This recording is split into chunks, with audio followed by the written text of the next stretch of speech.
Prince Handley coming to you with Geopolitics and Prophecy. Today we're going to talk about regional globalization, or preparing for the 10 Kings. Let me give you a description about what we're discussing today. In this message, I want to alert you to the preparation of the 10 Kings that the Bible speaks about several times, not only in the Tanakh, the Old Testament, but in the New Testament, the Brit Chadashah. These 10 kings are a key element concerning end-time prophecy, and they may be on the scene now. They may not know what role they're to fulfill, or even have a faint idea concerning prophecy, but they will be key in helping the false Messiah, the Antichrist, come into power. They will actually persuade the leaders of the nations and leaders of the new global government to elect the Antichrist, also known as the Beast, to the office of global leader. So let's talk about regional globalization, preparing for the 10 kings. The Holy Bible mentions or alludes to 10 kings in different places, however in 5 main areas. In Daniel chapter 7, 23-25, we read, "The 10 horns are 10 kings who will come from this kingdom. After them another king will arise, different from the earlier ones. He will subdue 3 kings." Revelation chapter 13, verses 1-2. "It has 10 horns and 7 heads, with 10 crowns on its horns." Revelation 17, verse 3. "The beast was covered with blasphemous names, and had 7 heads and 10 horns." Revelation 17, verses 12-14. "The 10 horns you saw are 10 kings who have not yet received a kingdom, but who for 1 hour will receive authority as kings along with the beast. They have one purpose, and will give their power and authority to the beast. They will wage war against the Lamb, but the Lamb will triumph over them, because he is Lord of lords and King of kings, and with him will be his called, chosen, and faithful followers." And then in Revelation chapter 17, verses 15-18, "Then the angel said to me, the waters you saw, where the prostitute sits, are peoples, multitudes, nations, and languages. The beast and the 10 horns you saw will hate the prostitute.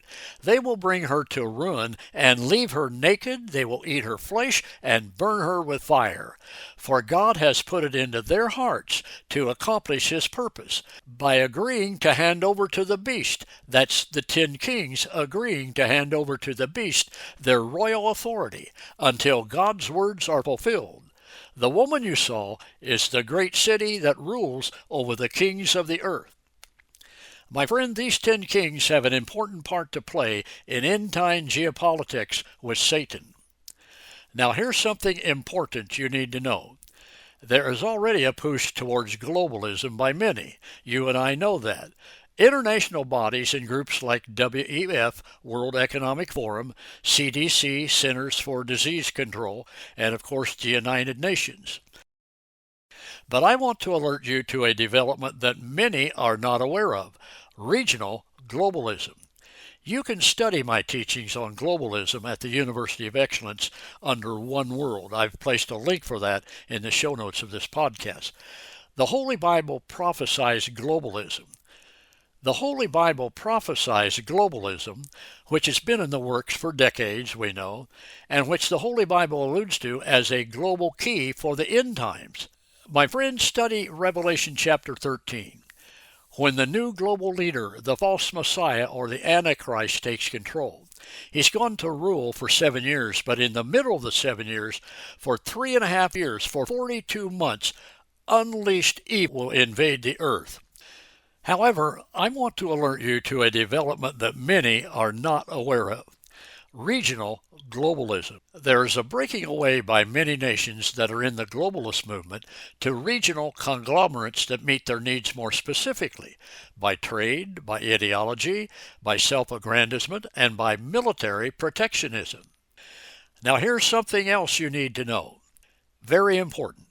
There is not a common global consensus.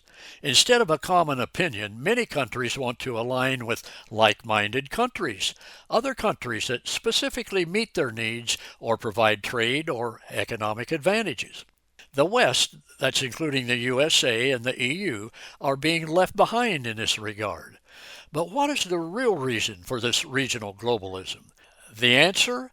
It is preparing the stage for the 10 kings which major prophecy foretells. Here's another very important truth you need to know. The 10 kings do not come into authority until either right before or at the same time as the new global leader, the Antichrist or the false Messiah. These 10 kings align with Antichrist and they yield their power to him. The Antichrist needs the 10 kings to help him gain global control. Now, we don't know if the 10 kings are revealed before the 7-year period. My friend, the archenemy of Israel and of humankind will throw everything he can at planet Earth before his prophesied demise by the real Mashiach, Yeshua, the Messiah of Israel. The Jewish prophet Yochanan, or John, in Brit Chadashah, that's the Hebrew New Testament, in chapter 17, shows that the new global governance leader, the false Messiah, not the real Messiah, would join to himself, that's at first be part of, 10 geopolitical leaders who will assist him in his end-time prophecies. We also have record of this in Tanakh in the same book of Daniel, chapter 7, verses 23 to 25. These 10 kings are 10 geopolitical entities that have not existed before. They will make up a global alliance newly organized out of which the false Messiah will evolve. They will assist the new global leader in the foolish and failed attempt at opposing the return of the real Mashiach, Yeshua. Now ponder this. Could some of the powerful executives of MNCs, multinational corporations, provide the work source for the 10 kings referred to 10 times in the Holy Bible? In Tanakh, book of Daniel, we read this: He will greatly honor those who acknowledge him. He will make them rulers over people and will distribute the land at a price. Daniel chapter 11, verse 39. This is from a portion of Daniel's prophetic description of the implementations of the new global governance leader, the false Messiah, the Antichrist. Daniel prophesies that elites of some status will receive mega rewards for their support of this end-time incarnate spirit of Satan. Specific key people who acknowledge the coming world dictator and accept his authority will receive a reward of land. Land in its Aramaic form used here in the book of Daniel would also include economic domain, property, or geographic area. These elites are bought off for their loyalty and made rulers over many. Then they assist the Antichrist by transferring to him their authority and power. My friend, Hashem gave us prophecy so we could know where we are at, know where we're going, know what's happening today, and know what's happening in the future. Our job is to listen and obey, to work with God in obedience for the salvation of Israel. Pray, ask the Lord what he would have you to do. And my friend, it's time for the Institute, the Mossad, to utilize agents who are filled with Ruach HaKodesh to initiate cyber infiltration of MNCs, that's the multinational corporation leaders, and CEOs in order to monitor their activity with regard to global and geopolitical control. As time progresses, any systemic anti-Israel relationships of multinational corporations that have highly positive correlation of linear regression will be highly suspect as to end-time enemies of Israel. Prince Handley coming to you with facts now and in the future. Regional globalization, preparing for the 10 kings. Baruch haba b'Shem Adonai.